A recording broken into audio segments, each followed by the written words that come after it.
शिव पुराण की कहानी। भगवान शिव के बारे में सनातन धर्म में भगवान शिव को आदि पुरुष के रूप में पूजा जाता है। साथ ही बृहधर्म पुराण के प्रारंभिक खंड में शिव को समस्त सृष्टि का रचयिता, पालनकर्ता तथा संहारक माना गया है। खैर, हम शिव को एक वैरागी और भगवान के रूप में पूजते हैं, लेकिन उनके अन्य पहलुओं पर गौर नहीं करते। शिव पुराण के अनुसार शिव सच्चे प्रेमी और भक्त भी हैं। आइए हम शिव पुराण ग्रंथ में वर्णित शिव की महिमा के अनुसार शिव के सभी पहलुओं पर विचार करें। शिव पुराण के बारे में ऋषि वेदव्यास द्वारा रचित शिव पुराण शिव की भक्ति और महिमा का वर्णन करने वाला एक महान ग्रंथ है। शिव महापुराण में 7 भाग हैं, जिनमें महादेव के विभिन्न रूपों का वर्णन किया गया है। वेद व्यास द्वारा रचित शिव पुराण की कथाओं से आप शिव कौन हैं या शिव क्या है,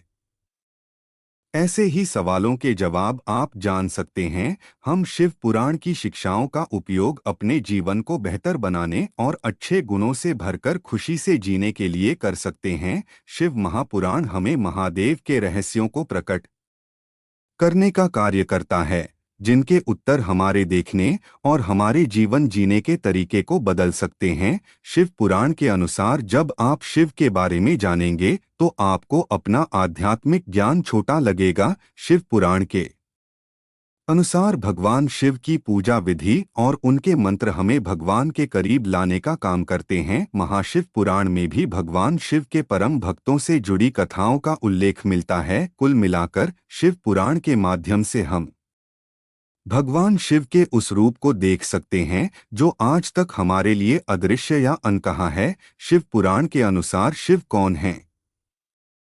बृहधर्म पुराण का यह श्लोक हमें शिव के मूल स्वरूप को समझने में मदद करेगा। उपरोक्त श्लोक के अनुसार हरि और हर में मूलतः कोई भेद नहीं है, फर्क सिर्फ उनके रूप में है।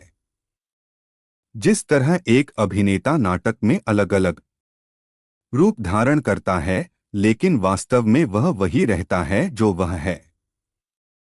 इससे हमें शिव की विशालता का अंदाजा होता है। महाशिव पुराण के अनुसार यज्ञ, भूत, वर्तमान, भविष्य और संपूर्ण विश्व के समय चक्र जैसी विभिन्न चीजें भगवान शिव के खेल द्वारा बनाई गई हैं और वह अपनी रचना के बीच में विराजमान हैं। शिव पुराण के अनुसार शिव या महेश्वर माया के रचयिता हैं, अर्थात सर्वोच्च भगवान शिव हर चीज से परे हैं। वह वेदांत सर्वज्ञ, प्रकृति के 3 गुणों से ऊपर और परम सर्वोच्च ब्रह्मा है। वह अजन्मा है और वही सबका मूल है। वह सभी प्रशंसा के योग्य है और अपनी प्रजा का संरक्षक है, देवताओं का देवता है और पूरी दुनिया द्वारा पूजा जाता है। शिव पुराण के अनुसार शिव ब्रह्मांड के पालनकर्ता और संहारक हैं। वे सगुण निर्गुण हैं और सत्य और दिव्य प्रकृति के रूप में निर्विकार परब्रह्म परमात्मा हैं। शिव पुराण के अनुसार शिव स्वयं भगवान विष्णु से कहते हैं, हे विष्णु, मैं ब्रह्मांड की रचना, रक्षा और विनाश का स्रोत हूँ। मैं त्रिमूर्ति में विभाजित ब्रह्मांडीय कार्य हूँ और मैं 3 रूपों में मौजूद हूँ और ब्रह्मा और विष्णु को एक साथ रखता हूँ। शिव पुराण के अनुसार शिव कहीं भी और हर जगह हैं, इसलिए यह पूछने का कोई मतलब नहीं है कि शिव कौन है या शिव क्या है। यह सब हमारी संकीर्ण सोच की सीमित सोच का ही परिणाम है। शिव ने मानव को सुलभ होने के लिए ही रूप धारण किया है। वास्तव में शिव सर्वव्यापी, सर्वज्ञ और सर्वशक्तिमान है। वर्तमान में सनातन काल शिव भक्ति के साहित्य संजय शिव पुराण के कुछ अंशों को लेकर विवाद हो रहा है। इसके अध्यायों या खंडों की संख्या के संबंध में अस्पष्टता देखी जाती है। शिव पुराण के अंशों को संहिता कहा जाता है। एक मत के अनुसार शिव पुराण में 6 अध्याय हैं, जो विद्याश्वर संहिता, रुद्र संहिता, शत्रुद्र संहिता, कोटिरुद्र संहिता, उमा संहिता और कैलाश संहिता हैं। एक अन्य मत में शिव पुराण 7 अध्यायों से बना है। इस मत में वायु संहिता के अतिरिक्त अध्याय का उल्लेख है। एक तीसरा मत है जिसके अनुसार शिव पुराण में 8 अध्याय हैं। हालांकि सभी विभिन्न मतों में पहले 6 अध्यायों का क्रम समान रहता है। आइए जानते हैं शिव पुराण के विभिन्न अध्यायों या खंडों के बारे में शिव पुराण अध्याय 1 विद्याश्वर संहिता। शिव पुराण अध्याय 1 को विद्याश्वर संहिता के नाम से जाना जाता है। विद्याश्वर संहिता में शिव पुराण पढ़ने के नियम, शिव पूजा के नियम, शिवरात्रि व्रत के नियम और शिवलिंग की पूजा करने के नियम सहित रुद्राक्ष धारण करने के नियम और शिव से संबंधित दान और उनका महत्व मिलता है। इस अध्याय में कहा गया है कि सूत जी प्रयाग में मुनियों के साथ धर्म का चिंतन कर रहे हैं। इसके अतिरिक्त विद्याश्वर संहिता के मुख्य भाग इस प्रकार हैं: शिव पुराण का परिचय, साधन पर विचार, सावन का महीना, शिव भजन और योग के माध्यम से शिव की प्राप्ति जैसे विषयों पर ध्यान, शिव लिंग और शिव के साकार रूप की पूजा विधि, रहस्य और महत्व, पंचाक्षर मंत्र नमः शिवाय का महत्व, शिवलिंग की स्थापना कैसे करें, वैदिक मंत्रों से शिव पूजन कैसे करें, ऐसे विषय शिव पुराण विद्याश्वर संहिता के अध्याय 1 में बताए गए हैं। शिव पुराण अध्याय 2 रुद्र संहिता। महाशिव पुराण के दूसरे अध्याय रुद्र संहिता में कुल 5 खंड हैं। इनमें सृष्टि खंड, सती खंड, पार्वती खंड, कुमार खंड और युद्ध खंड शामिल हैं। शिव पुराण अध्याय 3 शारुद्र संहिता। शिव पुराण के तीसरे अध्याय को शारुद्र संहिता के नाम से जाना जाता है। शत्रुद्र संहिता में भगवान शिव के विभिन्न रूपों और उनका गहन वर्णन मिलता है। इस संहिता में शिव के उन सभी अवतारों का वर्णन किया गया है जिनमें उन्होंने जगत के उद्धार के लिए कार्य किया है। शिव के 5 अवतारों का वर्णन है जिनके नाम साघेजात, वामदेव, तत्पुरुष, अघोर और ईशान हैं। इसमें शिव के अर्धनारीश्वर रूप के बारे में भी बहुत विस्तार से जानकारी है। इसमें नंदी के जन्म और अभिषेक से उसके विवाह की कहानी है। शिव के महाकाल अवतार सहित शिव के 11 रुद्र अवतारों का वर्णन शिव पुराण की शत्रुद्र संहिता में भी मिलता है। शिव पुराण अध्याय 4 कोटिरुद्र संहिता। शिव पुराण के चौथे अध्याय को कोटिरुद्र संहिता के नाम से जाना जाता है। कोटिरुद्र संहिता में शिव के 12 ज्योतिर्लिंगों का महत्व और उनकी पूजा विधि से संबंधित पूरी जानकारी मिलती। 12 ज्योतिर्लिंगों की उत्पत्ति कैसे हुई, 12 ज्योतिर्लिंग स्तोत्रों के अर्थ सहित 12 ज्योतिर्लिंगों के श्लोक आदि की जानकारी कोटिरुद्र संहिता से ही प्राप्त होती है। काशी विश्वनाथ की कथा। काशी विश्वनाथ ज्योतिर्लिंग की उत्पत्ति, काशी की उत्पत्ति, काशी विश्वनाथ के मंत्र, काशी विश्वनाथ के रहस्य कोटिरुद्र संहिता में मिलते हैं। मल्लिकार्जुन ज्योतिर्लिंग की कथा।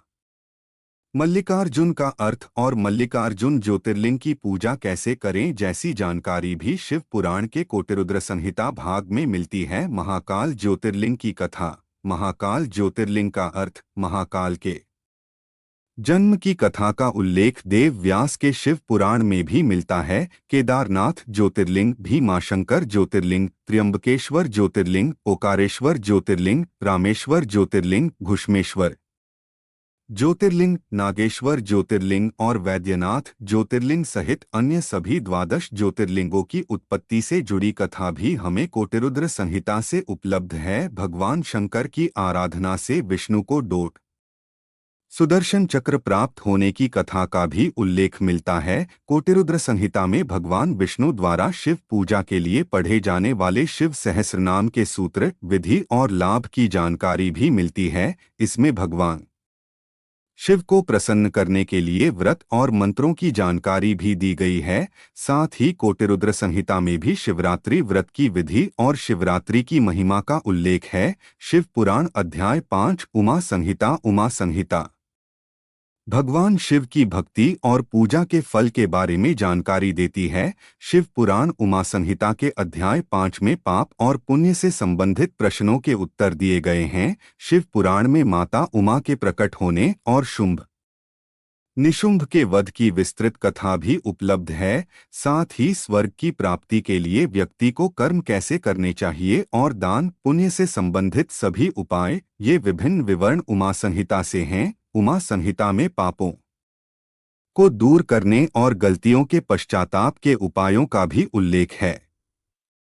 प्राणायाम, भौहों के मध्य में अग्नि का ध्यान, मुंह से श्वास लेना और जीभ को टेढ़ी करके जीभ की घंटी को छूना, मृत्यु को जीतकर अमरत्व प्राप्त करने के लिए चारों मापनीय साधनाओं का ज्ञान भी इसी से प्राप्त होता है। शिव पुराण यहीं तक सीमित नहीं, देवी उमा, महालक्ष्मी, सरस्वती और काली अवतार से जुड़ी कथा हिंदी साहित्य के शिव पुराण के 5वें अध्याय में भी मिलती है। शिव पुराण अध्याय 6 कैलाश संहिता। कैलाश संहिता में शिव भक्ति के विभिन्न नियमों की जानकारी मिलती है। वैराग्य को धारण करने और शिव की भक्ति में लीन होने से पहले कैलाश संहिता से शिव की पूजा करने के नियमों का ज्ञान होता है। इसमें संन्यास ग्रहण करने की शास्त्रीय विधि की भी जानकारी मिलती है। कैलाश संहिता में भी गणपति की पूजा, तत्व शुद्धि, सावित्री की पूजा आदि का जिक्र है। शिव पुराण अध्याय 7 वायु संहिता। वायु संहिता शिव पुराण का अंतिम भाग है, लेकिन वायु संहिता के 2 खंड हैं। शिव पुराण अध्याय 7 वायु संहिता पूर्व खंड। वायु संहिता के पूर्ण खंड में हम सूत जी, संतों और ब्रह्मा या सर्वोच्च व्यक्ति के बीच प्रश्न और उत्तर पाते हैं। ऋषियों के जवाब में ब्रह्मा ने रुद्र भगवान शिव को सर्वोच्च व्यक्ति के रूप में संदर्भित किया।